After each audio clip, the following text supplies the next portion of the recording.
Dubaydan Nyu-Yorkka to'g'ridan-to'g'ri reys bilan Emirates avialiniyasi Airbus 380 samolyotida 13 soat 2 bola bilan qanaqa kelganimizni aytib bermoqchiman.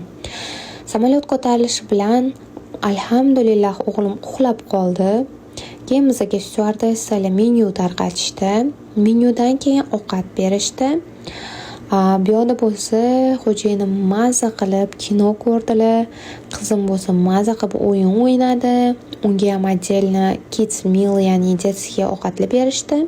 Ovqatini yeb bo'lgandan keyin razukrashkalarni bo'yab bo'lgandan keyin maza qilib 8 soatli uyquga ketdi. Uxlab turgandan keyin yana unga ovqat berishdi.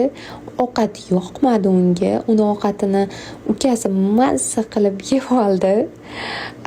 U yeb bo'lgandan keyin men ukasi bilan maza qilib uxlab bordim. 2 soat maza qilib uxlab turganimizdan keyin energiya to'lgandan keyin u samolyotni boshiga ko'tarib, bu boshdan bu boshiga yugurib yurdi. Styuardessa keyin bizani kelib rasmga oldi, esdalik uchun yana ovqat tarqatishdi. Keyin o'g'lim energiyasi tugagandan keyin oyog'imda uxladi. Va nihoyat 13 soat deganda samolyotimiz oynasidan Nyu-York shahri ko'rindi. Samolyotimiz qo'ndi.